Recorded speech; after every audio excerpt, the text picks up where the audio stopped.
Hello everyone, welcome to Competition Career Point. आज हम लोग आखिरी हिला कहानी से संबंधित महत्वपूर्ण प्रश्नोत्तर को देखने वाले हैं जो मुंशी प्रेमचंद द्वारा रचित है और आखिरी हिला कहानी मानसरोवर भाग 1 में संकलित है।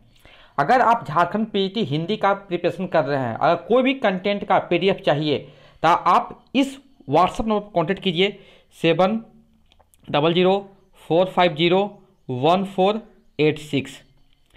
आप इंडिविजुअल टॉपिक का भी पीडीएफ परचेस कर सकते हैं या टोटल सिलेबस कर सकते हैं या खंड क ख ग भी खरीद सकते हैं, या आप डिस्क्रिप्शन बॉक्स चेक कीजिएगा तो वहाँ पर सारे मेंशन किए हुए हैं। शुरुआत करते हैं हम लोग। क्योंकि चित्र का दूसरा पक्ष भी देखता हूं, एक पक्ष जितना ही मोहक और आकर्षक है, दूसरा उतना ही हृदय विदारक और भयंकर। यह कथन किस कहानी से ली गई है? तो आखिरी हिला कहानी से लिया गया है। नेक्स्ट प्रश्न जो है, अंत में मुझे ऐसा बहाना सूझा जिसकी सफलता का मुझे पूरा विश्वास था। यह पंक्ति किस कहानी से ली गई है? तो आखिरी हिला कहानी से ली गई है। नेक्स्ट प्रश्न है, आखिरी हिला कहानी के प्रमुख पात्र कौन कौन है? तो इसमें जो हो जाएगा मैं यानी लेखक और देवी जी लेखक की पत्नी। नेक्स्ट प्रश्न, आखिरी हिला कहानी का प्रकाशन वर्ष कब हुआ है? 1931 ईस्वी को। 5 नंबर, आखिरी हिला कहानी के लेखक कौन है? तो हो जाएंगे मुंशी प्रेमचंद। नेक्स्ट प्रश्न है, मानसरोवर भाग 1 में किस कहानी में लेखक यानी मैं अपनी पत्नी को बार बार बहाने बनाकर पत्र या खत लिखना, क्या होगा? आखिरी हिला कहानी। नेक्स्ट प्रश्न है, आखिरी हिला कहानी किस शैली में लिखी गई है? तो आत्मकथात्मक शैली में लिखी गई है। किस कहानी में कथानायक यानी लेखक नगर जीवन के संकटों का रोना रोक रोक कर अपनी पत्नी को नगर में आने से रोकता है? किस कहानी में? आखिरी हिला कहानी में। आखिरी हिला किस विधा के अंतर्गत है? कहानी। और नेक्स्ट प्रश्न है, आखिरी हिला मानसरोवर के किस भाग में संकलित है? तो मानसरोवर भाग 1 में संकलित है। अब देखिए, ऐसे भी प्रश्न बने हुए थे प्रीवियस ईयर में, बोलता कि इनमें से कौन सी कहानी प्रेमचंद की नहीं है?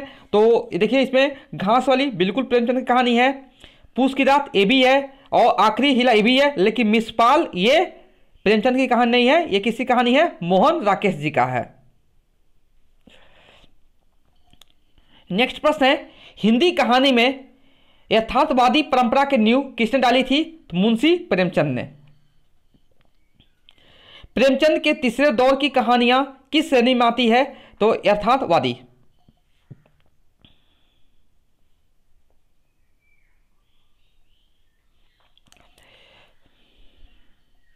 नेक्स्ट है, सबसे उत्तम कहानी वह होती है जिसका आधार किसी मनोवैज्ञानिक सत्य पर हो। यह जो कथन किसका है? तो यह कथन किसका है?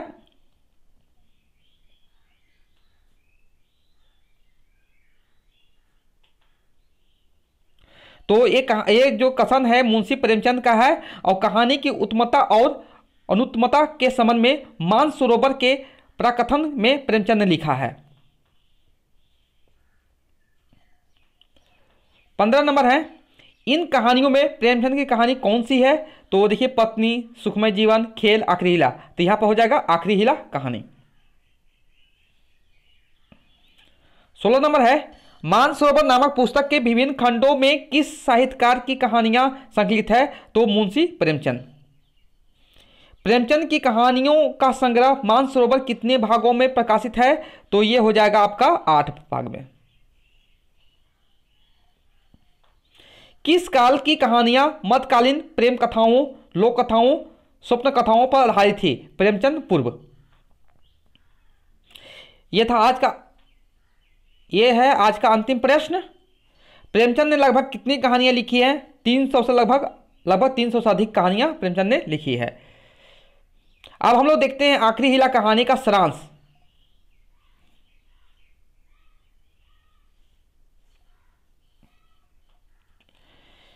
क्योंकि आप जब तक देखिए, अगर चैप्टर पढ़ पा रहे हैं किसी कारण से, तो आप इस सारांश को जरूर पढ़िए। इस सारांश आपको बहुत कथा वस्तु, कथा सार, सभी माने कि पात्र, सभी बारे में आपको आसानी से पता चल जाएगा।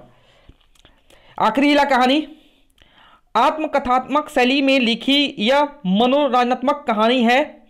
इस कहानी में कथानायक नगर जीवन के संकटों का रोना रोक रोकर अपनी पत्नी को नगर में आने से रोकता है। कथानायक यह भी स्पष्ट करता है कि उसमें रसिकता का अभाव नहीं है और ना मैं नारी की मोहिनी शक्ति के प्रति निर्लिप्त हूं। वह भी पत्नी के साथ रहना चाहता है, लेकिन पारिवारिक जीवन के द्वितीय पक्ष को देखकर पत्नी के साथ रहने से उसकी आत्मा कांपती है। वह दूसरा पहलू यह है, शाम हुई और आप बदनसीब बच्चे को गोद में लिए तेल या ईंधन की दुकान पर खड़े हैं। अंधेरा हुआ और आप आटे की पोटली बगल में दबाए गलियों में यूं कदम बढ़ाए हुए निकल जाते हैं मानो चोरी की है। सूर्य निकला और बालकों को गोद में लिए होम्योपैथिक डॉक्टर की दुकानों में टूटी कुर्सी पर आरूढ़ है। अभिप्राय यह है कि शहर के विभिन्न समस्याओं को बताकर वो पत्नी को अपने साथ शहर नहीं ले जाना चाहता है।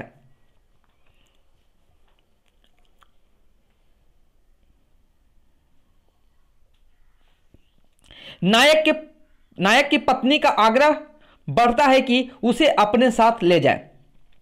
पहले वह पत्र द्वारा संपादक जीवन की कठिनाइयों के बारे में बताता है। कभी यह कहता है कि नगर जीवन बीमारियों का अड्डा है, यहां पानी में विष भी रहता है, फिर भी अपनी जीत पर कायम रहती है। तो वह दोस्तों का बहाना करता है कि उसके दोस्त मेरा वेतन हड़पने की आशा में मेरे घर पर ही बैठे मिलते हैं और कहता है कि उसके घर में भूत प्रेत की बाधाएं भी विद्यमान हैं।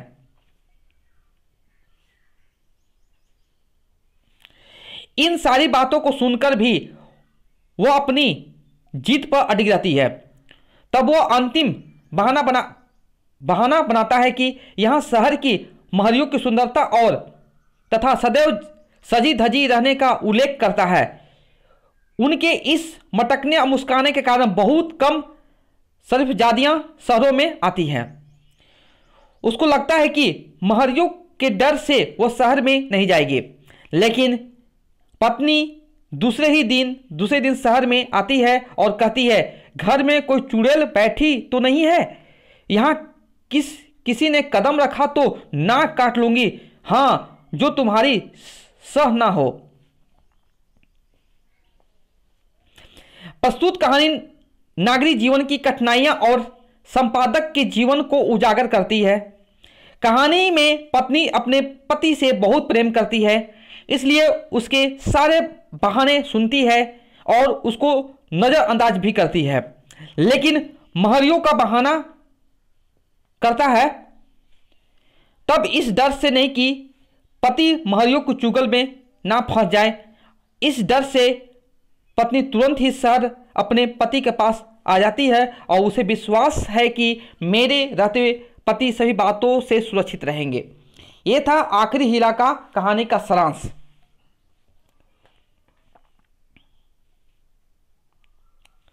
Okay, thank you so much for watching my video.